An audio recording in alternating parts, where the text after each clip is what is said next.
thank you for coming. I am absolutely thrilled to be interviewing Victoria. Victoria is both a poet and a novelist, and her debut novel, For Thy Great Pain, Have Mercy Upon Me, Small Pain, has been something of a sensation this year.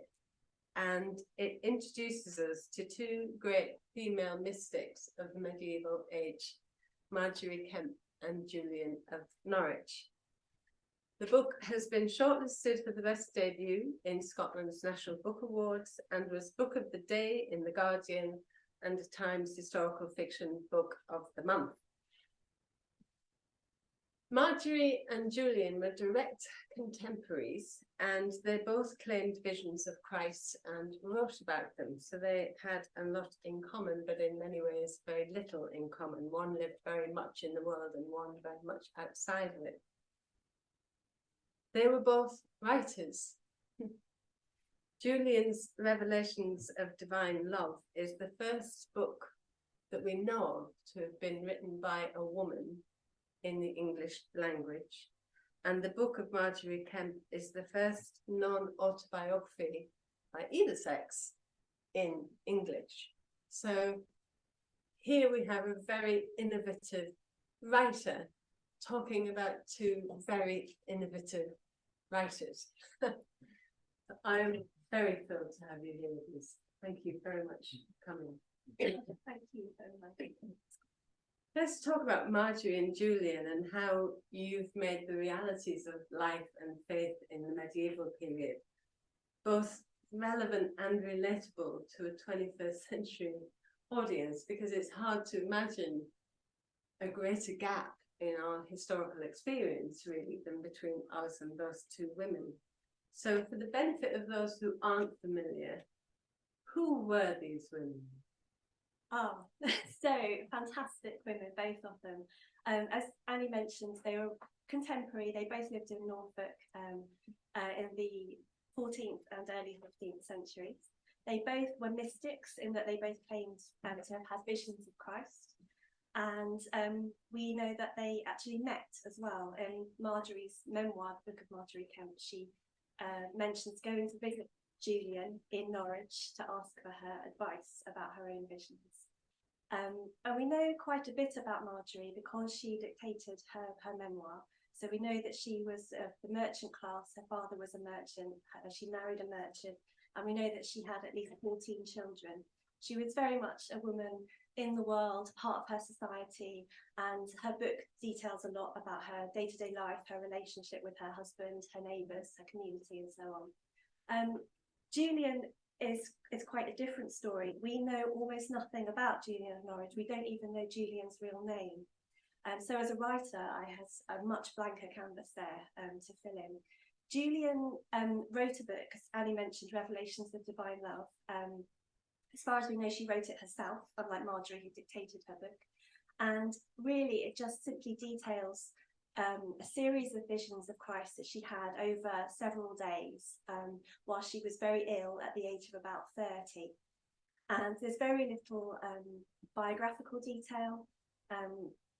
We try to glean as much as we can between the lines about where she was when she had the visions. It seems likely she might have been at home. She mentions her mother. There has been various suppositions that perhaps she was a nun, but given that her mother was present and her family priest, we're simply not sure.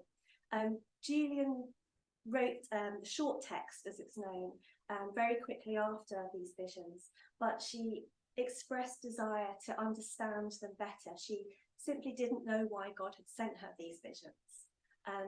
And we know that she later became an anchoress, which, for those of you who don't know, it's a bit like being a nun, but it's actually much more extreme. You take a vow of anchorage to live in one room for the rest of your life, and you cannot leave that room on pain of excommunication. So if you're a medieval Catholic, you take that extremely seriously. There is no leaving that room once you've taken that vow. And that was actually what motivated me to write the novel. What a decision to make. Why would you do that? But there were several hundred anchoresses around Britain at this time, and it just fascinated me to know why you might choose that life. And as a novelist, I had to come up with reasons. So that was very interesting to me. I should also say that despite having written a book that's quite theological, I don't actually have any personal religious faith myself. And this has been surprising to some people, but I've always been fascinated. As a teenager, I was really obsessed with non-fiction. And so I think it's a niche. It is. It's a niche thing. To me, it's deeply countercultural. It's just fascinating why you make that decision to kind of cut yourself off from life. So as I said, we simply don't know that much about Julian. And when I did my research, it was more social history that I was looking at. And I learned that as a child, there would have been successive waves of pestilence, or plague as we now call it. So I'm going to read a little bit from the start of the novel, and you'll see that I've built that into her life story. So everything that I've described about Julian, I've tried to make as plausible as possible based on what we know of the historical record. But as I say, I had a very blank canvas to imagine her life and to imagine her reasons for becoming an anchoress. I should say, so she wrote that short text soon after the visions. She then wrote a profoundly important theological work, the longer text, exploring the meaning of these visions. And it's quite likely that she wrote them while she was an anchoress, and that she had that time to contemplate them and time to actually write about them. So to my mind, that was one of the reasons why she probably became an anchoress, in order to think about these holy visions that she had. So shall I read? Please do. Okay, so I've written the book in a slightly unusual way. I really wanted to give emphasis to the voices of these two women, which come through very clearly in their own texts. So I didn't have a narrator. I've simply written in first person, and I go back and forth between Margery and Julian as they tell you the stories of their lives. And I hope that you'll really hear the difference between the two women's voices. Julian is, well, you'll hear, contemplative, serious, a deep thinker. Margery is, I've read her described as a hot mess. She's wonderful. Julian. When I was a child of 7 summers, a great pestilence came to our city. As the death carts went up and down the streets, the sound of their wheels and the horses' hooves mingled with the sounds of weeping. But there was little time for ceremony. Thump. The bodies were wrapped in whatever was to hand, sheets, tablecloths, rugs, and heaved onto the cart. I watched from an upstairs window, something both my mother and my nurse Joan had told me not to do. Thump. The cart trundled to the next house. Thump. Sometimes a covering came loose as a body hit the wooden planks, unravelling to reveal a chin or an ear. We were rich. This had always been clear to me. We ate well, and our house had many rooms. My clothes were made from Flanders linen, and my mother had a garden just for flowers, just for beauty. Imagine. But still we died. The pestilence travelled through the air like the fog that curled its way under our door in autumn. My father died, and my nurse Joan died, and my older brother William died. Then my younger sister Elizabeth died, whom I had always called Bethy. Thump. Her sweet plump body was thrown away. The city stank of rotting flesh. I was not allowed to play outside. There were no merchants, no boats, and no markets that year. No crops were planted, and no animals were herded through the city gates for slaughter. Even the bells fell silent.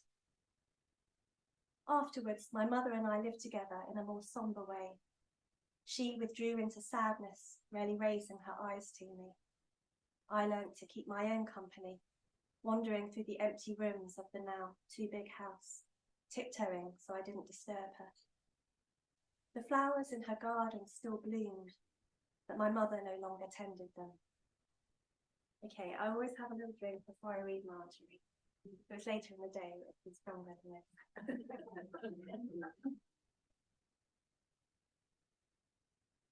Margery.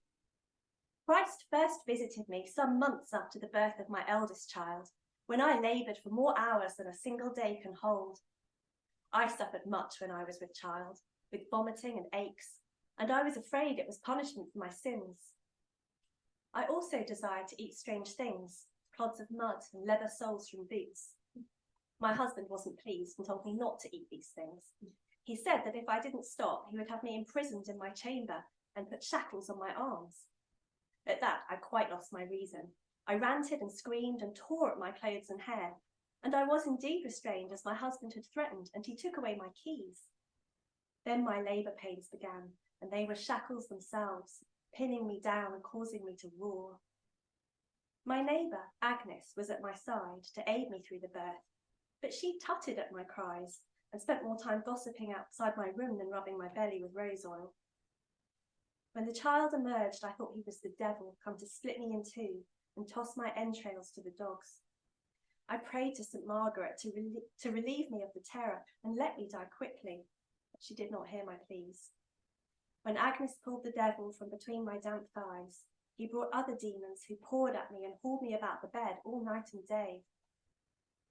I named the baby John after his father, and Agnes cut the cord and swaddled him. The child was baptized at church 2 days later, but I could not leave my bed. The demons told me to forsake my faith and my husband and my friends, which I did, slandering them and recognizing no goodness in them. They also told me to hurt myself, and I scratched at my arms and made them bleed, and I bit my own hand very hard.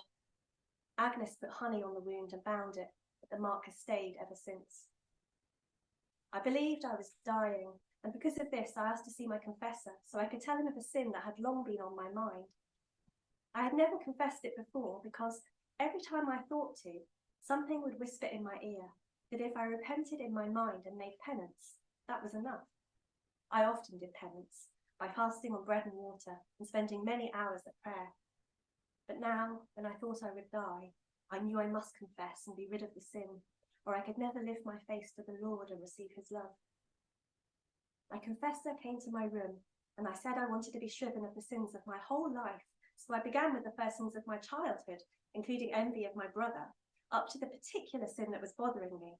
But as I began to tell of this sin, my confessor was sharp with me, telling me not to take all day, and then I could not get the sin out. This made me frenzied, and I hurt myself more.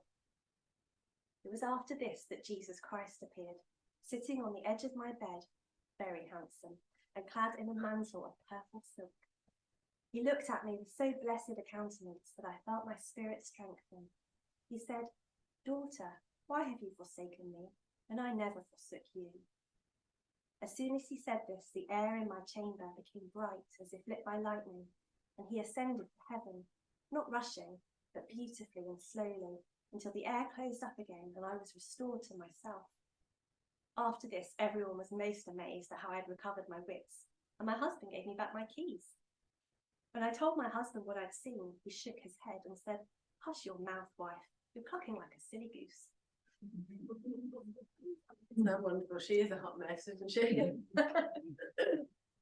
Now, both of these women were writers. They were first of their kind. Can you tell us a little bit about how these books came about and how they managed to survive and how they influenced your writing of this novel? Yeah, so what's extraordinary, I think, is thinking about how much we must have lost. These are the first known books in English by women. That doesn't mean there weren't others. So we don't know how Julian's manuscript got out into the world from herself. That's something I imagine in my novel. But we do know that English nuns in France were making copies of the book of Revelations of Divine Love. And during the French Revolution, these nuns were persecuted. And by the skin of their teeth, they made it back to England and were to be executed, made it back to England with copies of Julian's book with them. And it was then taken to another nunnery in England. So it was women that protected Julian's words, which I think is rather wonderful. There's 3 copies, 2 in the British Library and one's in France's National Library, but we don't have the original. We don't have, whatever it was that Julian wrote on. We just have these copies that women preserve. And each copy, of course, is slightly different from the other. So there's all sorts of debates about, which is closest to the original and so on. So in a way, Julian's manuscript is quite a sort of, I can't think of the word, just a simple story really of copying a manuscript and it being preserved. Margery, as I said, it was dictated to scribes. She fell out with her scribes, so she probably had at least 3, one of whom may have been her son John.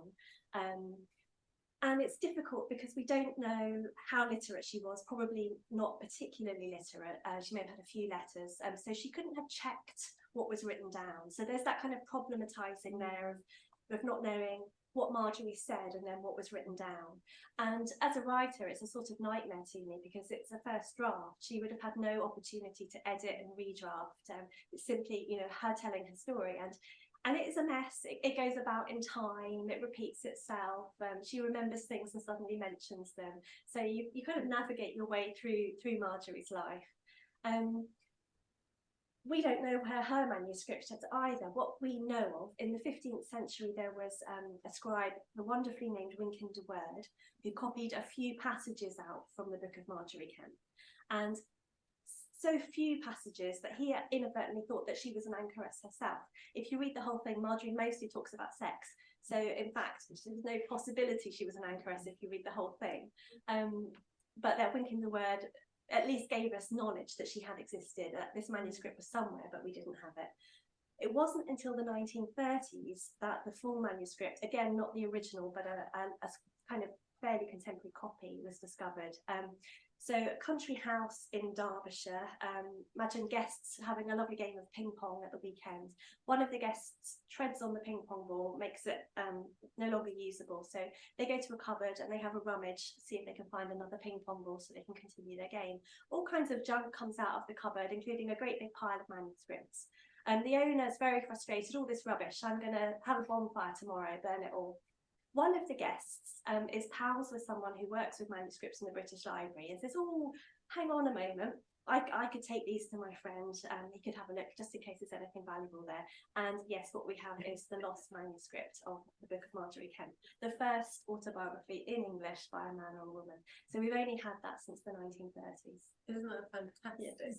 So thank you for Margery Kempe. Yeah. So all those people out there who said there is nothing left to discover, they are so wrong. There are so many. Check your games cupboards. Check your games. Yeah, look under the Monopoly, see what you can find. I think, Annie, you asked me about the influence of their text on the writing of the book. So yeah, as a fiction writer, I was in such a lucky position to have books written by my characters. That doesn't happen very often. And with both of them, despite the problems of Margery's being dictated, both books, the voices of these women ring out so clearly. Their personalities really come through, and they're such different women. So I was very lucky in that I could use those texts to create the characters essentially. And Julian's is contemplative and calm and thoughtful. And so from this, I could, and very literary as well. She uses the language is beautiful. It's exquisite, really is exquisite. So I tried to draw on that. And as Annie mentioned, I write poetry. So I kind of made Julian into a bit of a lyric poet, very observant, whereas Margery observes nothing. Margery talks about herself, she boasts, she's constantly saying about how she has these amazing conversations with Jesus. Julian's visions happen in a very discreet several days when Julian's ill in her 30s. Margery has this kind of ongoing relationship with Jesus. He appears to her quite regularly.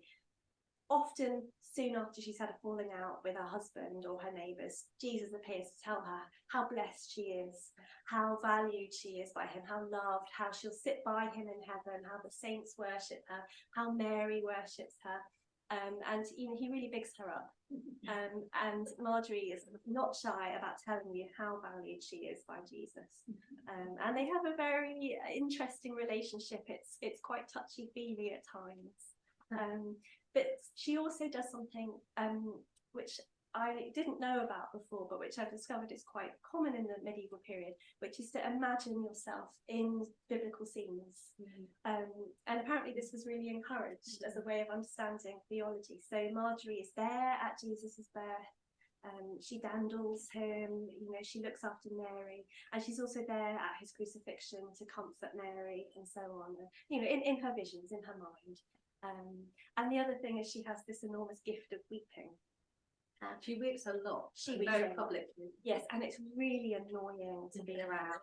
So, you know, someone is trying to preach on the streets and Margery's there boo-hoo-hooing very loudly, and they ask her to move away and she says she won't, and they say, can you cry more quietly? She says God won't let her. And you know, she's larger than life, but she's also incredibly brave. Yeah, incredibly brave.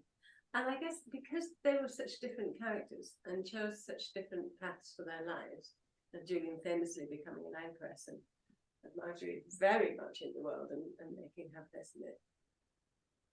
I mean, as a writer, I think that must have allowed you to investigate two very different sides of 14th, 15th century life too, both the worldly life and the life within a constrained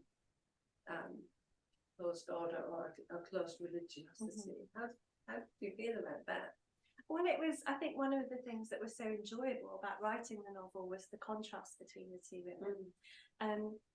But what was also important to me about both of them is they were both mystics. They both had these visions. And for me, mystic is a word that makes me go a bit misty in my mind. And you tend to put them on a pedestal a bit. You know, this is very sort of holy and so on.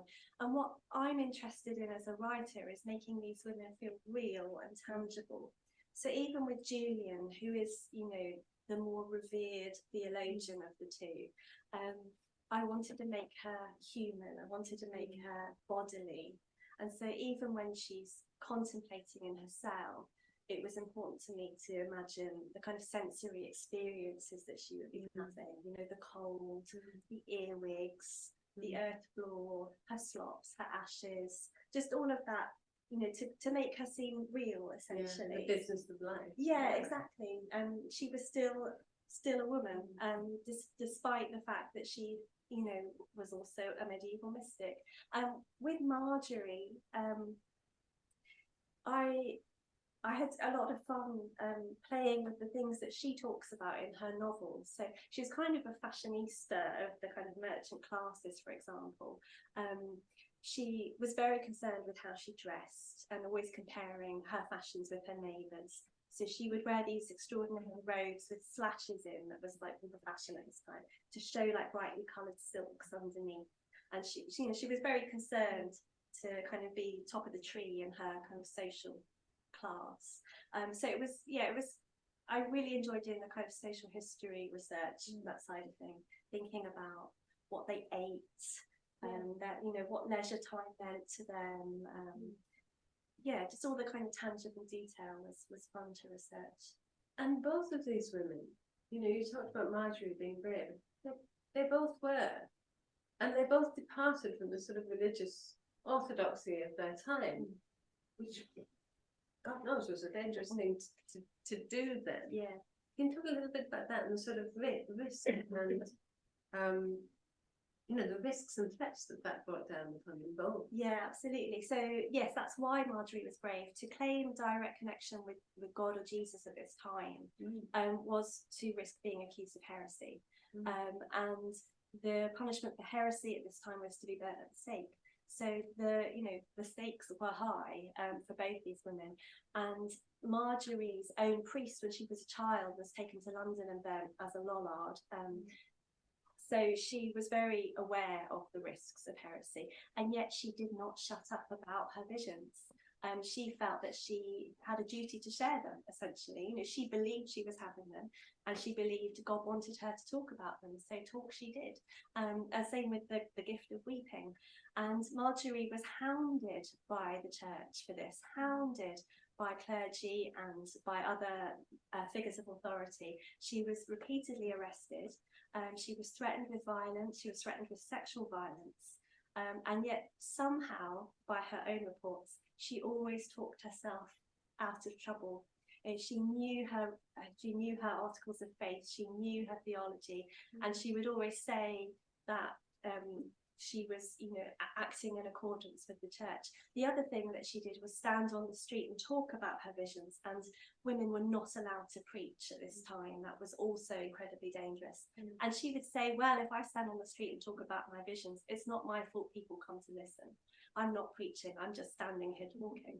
So she'd always try to kind of wiggle out of everything.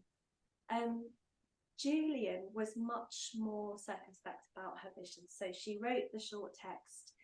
She may have shared her visions with a very small number of people close to her, perhaps her own priest, but she certainly wasn't broadcasting them, and she was very fearful of being accused of being a heretic, and her text is peppered with phrases about "in all things I believe what the true church teaches." She says it again and again. It's like a tick, and for me it felt like, here's someone covering her back, here's someone afraid of being accused of heresy.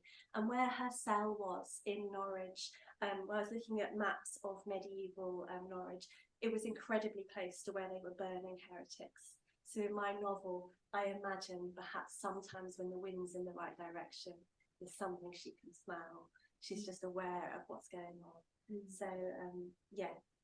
And you don't shy away from the book. You know, I mean, this is a time of sort of profound religiosity, and even the heretics at the time, the Lollards who are firm believers. They still believe, yeah, there's no atheism. There's no atheism. And you, as you said, have no personal faith of yourself. How did you... It's a huge leap of creative imagination, isn't it, to imagine a world in which there is such religious certainty and where that pervades every aspect of life. How did you make that trick work? It's really hard to articulate.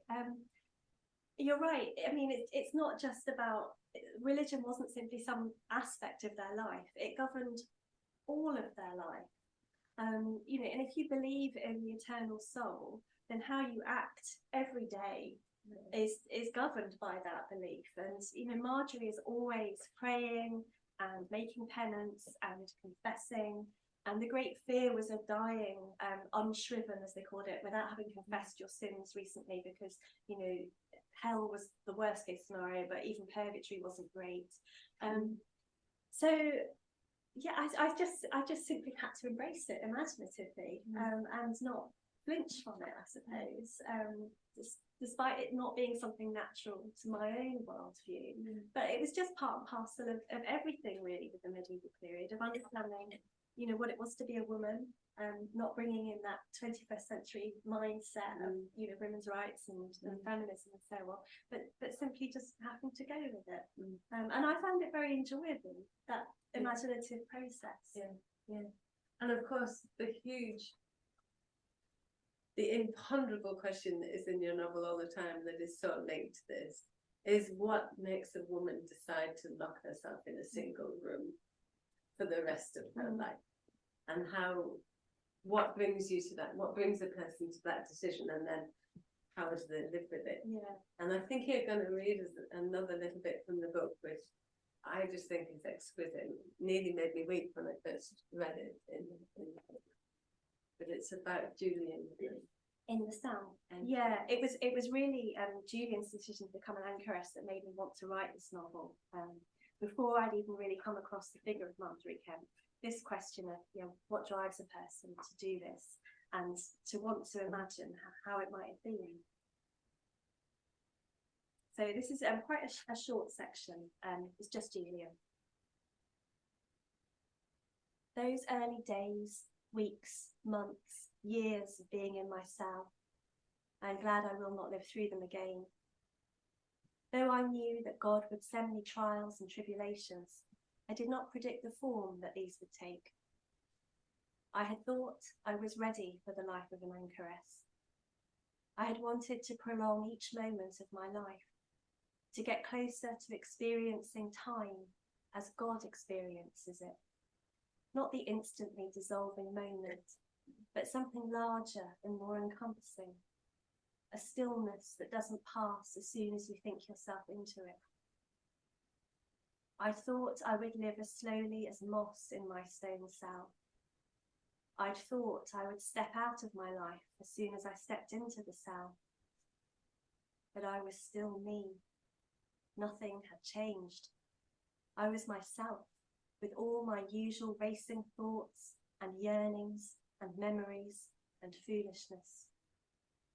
Nothing can prepare you for spending the rest of your life in a single room. Never to be touched by another human being. Never to run. Never to feel the rain on your face. never to walk in the garden and see flowers unfolding their colours and scents. I had died to the world, died to my old life, but I was not dead. Sarah brought me food and firewood, but in those early days we did not know each other. She was careful to follow Master Thomas's orders, not to distract me with what he called women's chatter. She treated me like a holy saint, whispering, "Mother Julian, I have your supper." I could almost hear her curtsying on the other side of the curtain. How I yearned for women's chatter. Is that wonderful? Oh, yeah. And how do you feel by telling the stories of these two very, very particular and very different women, that you give us an insight into 14th century life? And was that something that you were even concerned to do when you wrote it? I suppose that I see the role of the fiction writer, historical fiction, as being about being in the minds and the bodies of the people and making it feel like a lived experience, not with the overview, not with the hindsight of these are great political events, or but simply living as we do day to day. And I suppose it's the differences and the similarities that's so enjoyable, both reading and writing historical fiction. And it's been touched on a lot today by Toby and Anne.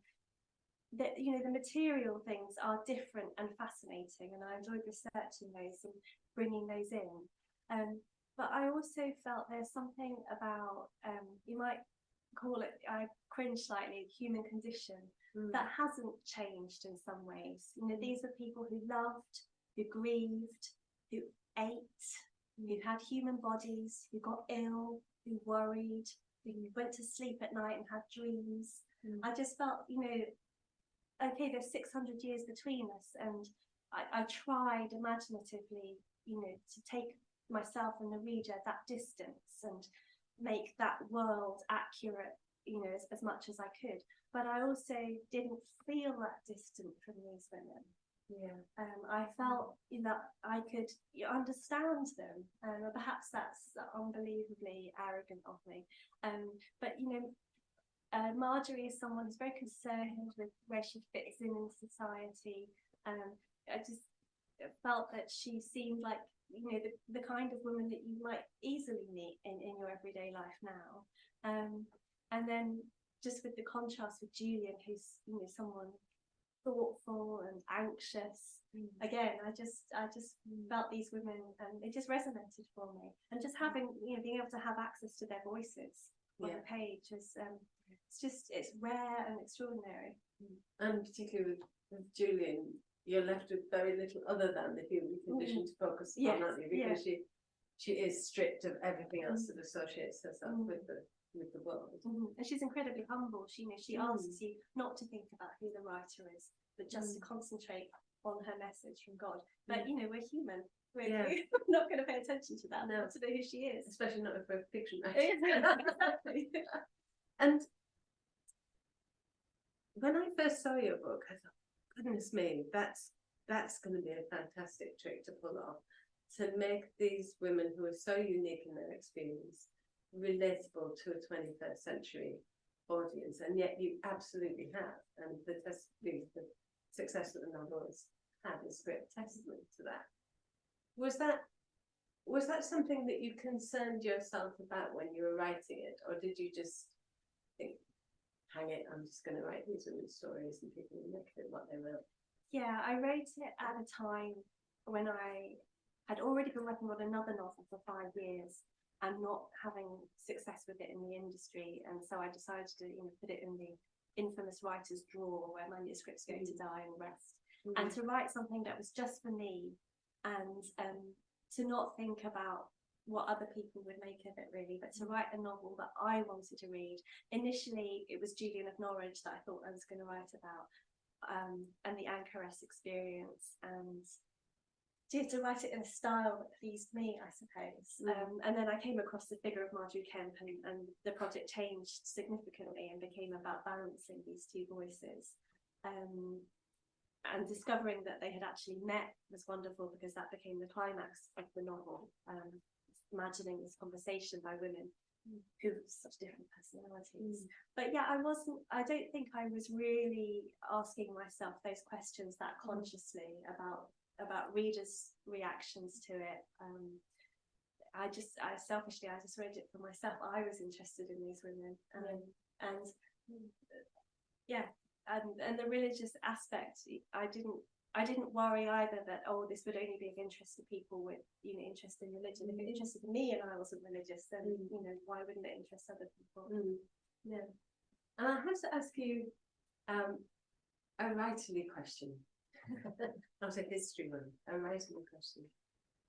How difficult was it to make the transition from writing poetry to writing long form fiction? And yes, is that where you feel at home now? I still write both. So I started as a poet, and I studied poetry, and I then did a PhD in poetry. And it was while doing my PhD that I think I got thoroughly sick and tired of poetry. And so I did finish my PhD, but I started writing fiction at that time, just short stories.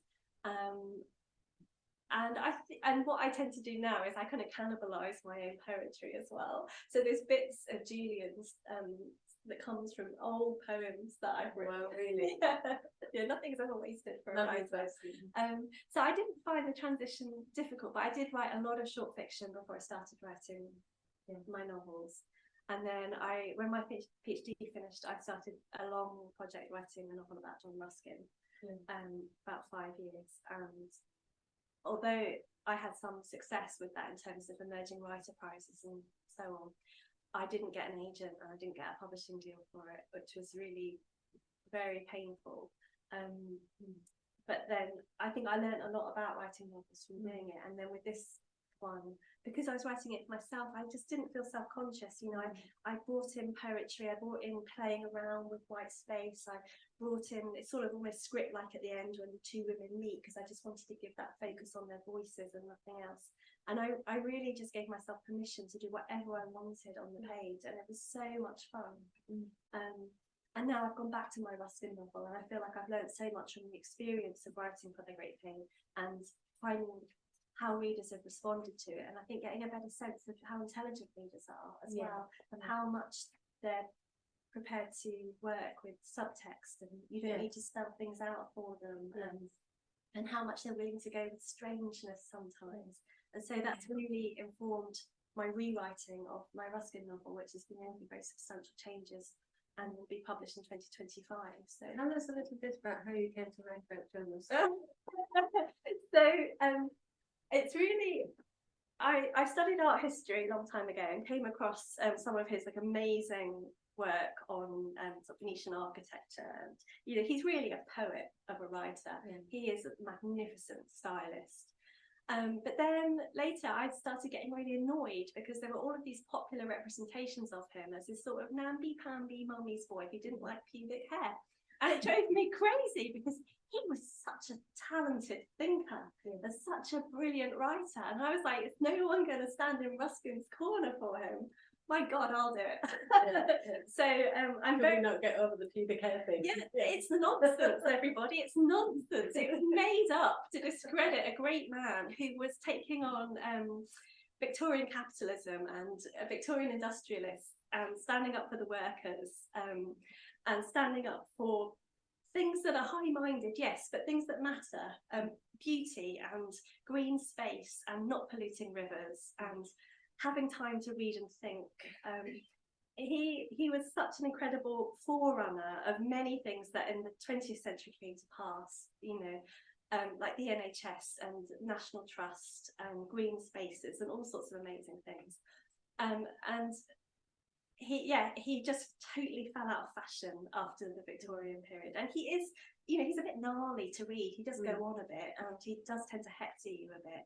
But I do think he deserves to be remembered for more than some silly nonsense about who did. So I'm really gonna get a lot of flack. I think I'm kind of dreading it. But I'm Ruskin's champion, so that's why I wrote about him. Well done. Thanks. I'm going to come back to end back with Julian and Margery. In so many ways, the culmination of the book is the meeting of two women. And I've heard at least 3 people in the room during the break and so on ask you, did they really meet? And of course, they did. They did. Yes. Can you tell us about that and how that came about, and how that was that gratifying to you as a writer that they did come together in the end? Yes. I mean, I discovered it quite early on in my research process, and it just felt like a gift. A gift. I knew I was on the right track with this book. So the only way that we know they met is because Margery mentions it in her memoir, and she doesn't say a great deal about it. She's advised to go because she's always angsting about her visions. Her neighbours tell her they come from the devil, and that, you know, they're not holy and that the devil's tricking her, and she really frets about this a lot. So she's advised to go and speak to various people, and one of them is Julian of Norwich. So Margery lives in Lynn. It was Bishop's Lynn at the time, now King's Lynn, about 40 miles from Norwich. So she makes the journey and goes to Julian to ask her advice. And all we're told is that she gets good counsel. And what did you say? And Why didn't you take notes? Yeah, I don't know exactly what Julian said. So, but as a writer, it was kind of a gift as well to have these 2 remarkable women and think, how did they react to each other?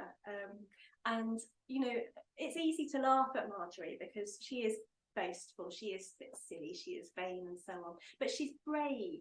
And to talk about these visions when, you know, despite the risks and so on.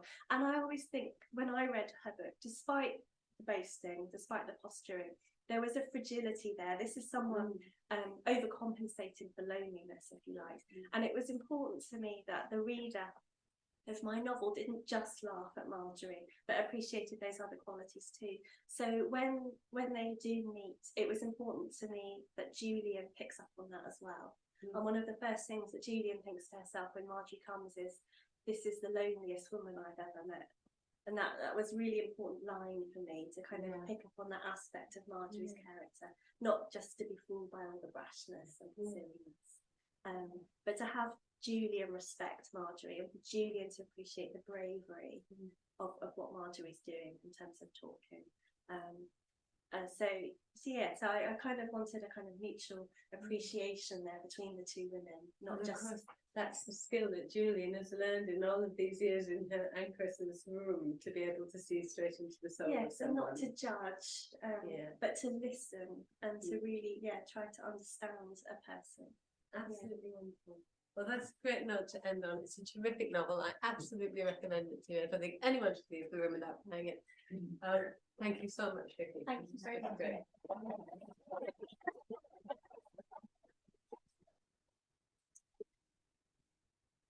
Does anyone have any questions? Yes. Were these women widely consulted by others? Were these women widely consulted by others? Julian as an anchoress, yes. I think that she was quite well known and that people would travel. Also, because at that time, Norwich was a kind of port town with a much wider river then. So people making pilgrimages to Europe would often pass through Norwich. So she was very convenient to visit for that reason. According to Margery, people did ask her advice, and there is a wonderful scene. And it's clear from my first reading, I hope, that Margery had a hard time with childbirth and what we would probably now call postpartum psychosis. But I was very keen not to talk about that in my novel, not to bring that modernity in. But Margery does help other women who are perhaps experiencing similar things. So there's a woman who's given birth and is also shackled.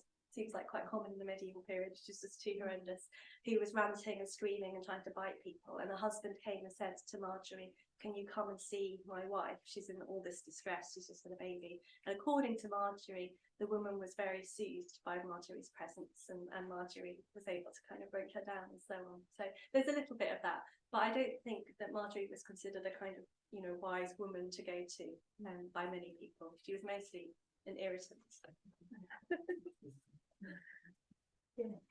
I was reminded of a play on Radio 4 that I heard about Margery Kempe. Must be over 20 years ago, and it was remarkable. I didn't know about it, and I would love to hear that again. And I tried several years earlier to try and get a recording. Does anybody know about a remarkable play on Radio 4 with Margery Kempe? And it was a brilliant story, brilliantly. It was quite a long one. Anybody hear it? Anybody else? That's a question about a radio play about Margery that do we know it? And I've been fascinated by it ever since. And What a shame. yes. Well, there you are. It must be something in my psychosis, or I don't know. But I've tried it. It definitely exists. Well, it might not exist now because I don't know where you will keep these things. But it certainly existed then. Anyway, thank you. Other questions? Yes. Is the title something that Margery wrote somewhere? Yes. Yes. Where did the title come So from? it's a quotation from Margery, and I have her say it in the novel as well at a point when she's really at her lowest ebb, just before she goes to visit Julian. And I think what she speaks it to Christ, and I think it's what she's saying is, you who've suffered so much, and I've only suffered a little, but despite that, show me mercy, which I think is a really lovely idea. And to me, it really speaks of the idea of grace, really, of asking for something that isn't necessarily merited, but just to be given, like, as you know, Christians would say, like God's love. And it tied in with, to me, with Julian's own theology, which is very much about God as someone loving and forgiving, rather than the kind of punitive God, you know, always punishing sins and sending everyone to hell. Julian's God is very much about acceptance and love. So it sort of spoke to both women for me. Yeah. Plus, I love that it was just, you know, it's wild. Title, it stands out. It's not like anything else, and I think it gives the reader the idea that this is a slightly strange book. It's got a slightly strange title. And there is that wonderful thing, you know, when Margery's doing all her very public weeping, you know, why are you weeping all the time? And she says something, I will say it much more prosaically than you did, about, you know, if you truly knew of Christ's suffering, you also would weep. Yeah, and she says it to a priest. It's Yeah, outrageous. yeah. He's like, what do you know, Lily? Yeah. Fantastic. She's so bold. She is so bold and so completely earthy and in touch with her own, you know, she is utterly convincing and convinced by it. Yeah. It's wonderful. But yes. So you brought in this character, Susan, was it the serving girl? Oh, Sarah, yes. Sarah. Yes. You should make it sound very reverent towards her, to Julian. You didn't thought making a character resentful, so working, they having to raise money to feed them, bring food in, and taking soil away and things like that. You know, after the period, she might have the pleasure of doing it might have worn off. So. Yeah, no, that's a great question. So Sarah, we know that anchoresses did have maids, and they lived in little rooms adjoining the anchoress cell. So they were almost like anchoresses themselves. And they were, to become an anchoress, you couldn't be any old peasant woman. You had to be able to show the church you could pay your way as an anchoress. And so Julian would actually, she gave her money to the church to be sort of dispersed in this way. So Sarah would have had a salary.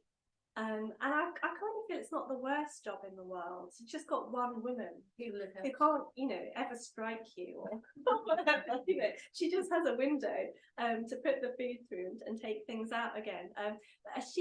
I think someone should write, if it's not been done already, a novel from her perspective, because I think it's a very interesting perspective to be an anchoress's maid, living a very similar life, but yet also able to go out to the market or perhaps, you know, to see friends or family occasionally. It's an interesting role. I don't know how they came to be selected, but, you know, have you applied to be an anchoress's maid? I don't know. That's a great job description. Yeah. Yeah.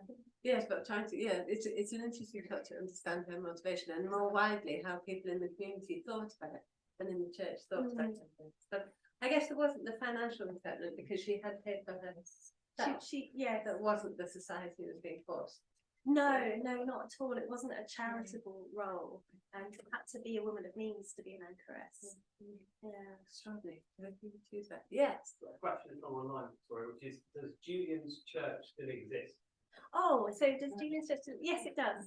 So it's in the middle of Norwich, and there is a room adjoining it, which is a shrine to Julia of Norwich, which you can go and visit. It's not exactly the same as her cell, which was bombed in World War II. So it's not a kind of historical recreation of what it would have been like. It's more of a shrine, just a place to go and think about Julian. But yes, you can go, and it's a really special place. And one thing we didn't touch on is Julian, in her Revelations, she contemplates a hazelnut and wonders what it is, and she thinks that it's all that it's made.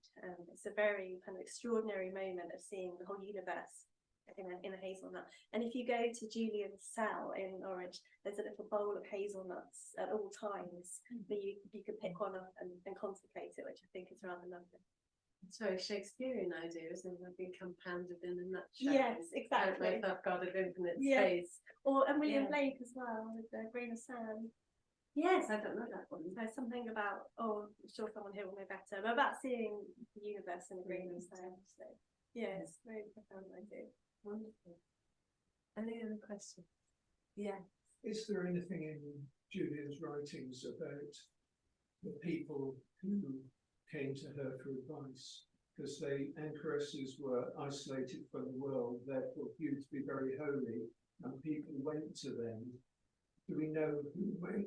Excuse me, were they royalty, aristocrats, or just the common people? The question is, who came to see Julian in her cell? Yeah. So the fun thing about writing historical fiction, and I don't know if Toby and Anne feel the same, is that you read your primary texts and then you fictionalize, and then you get a bit lost about what bits you made up and what bits were true. And I can no longer remember that clearly what's in my novel and what's in Revelations of Divine Love, which is probably a terrible thing to admit. My memory is that there isn't stuff in her book about her visitors, because it's so focused on her visions and their meaning and her theological understanding of God and love and sin and so on. There's just so little about real life, if you like. But I did a lot of reading about anchoresses and about how they lived and how they were funded and who visited them and how many there were. And my understanding is that it was very democratic, that anyone could come and speak to an anchoress or ask for advice. So in my novel, I made it so that it's the whole of society, from prostitutes and beggars through to noble men and women would come and pray with her or ask for guidance. And I think the first time I came across Julian when I was about 12 was in a fiction book about called Catherine, about, I can see someone nodding there, about Catherine Swinford, and she in the novel famously goes to Julian for advice. Is that the Anya Season? Yeah. Oh, that's fascinating. Yeah, Something about Julian really draws fiction writers. absolutely. Yeah, absolutely. Just One very last question, Toby. Well, my husband, one. So was she the only anchoress in Norwich at the time, or did she have competition? Was there? I'm just riffing on your idea of writing a novel from the point of view of Sarah, and if you could have a community of these women who serve anchoresses dotted around Norwich. That's a great question. I'm not sure if there were more in Norwich. There might have been, because the number of churches in Norwich at that time was off the scale. I think certainly around the time Julian was an anchoress, there were several hundred in England, Wales and Scotland. So it's possible, given just how churchy Norwich was at that time. Yeah, no, that's a good question, but I don't know definitively if there were others actually within that town. Can you imagine if they were today, they'd all be WhatsApping each other? Oh, Nobody who came to see these. I always think that about Margery Kempe. She'd be all over social media. Yeah, she would. Queen of Instagram. Victoria, thank you so much. That was absolutely wonderful. Thank you. Thank you very much.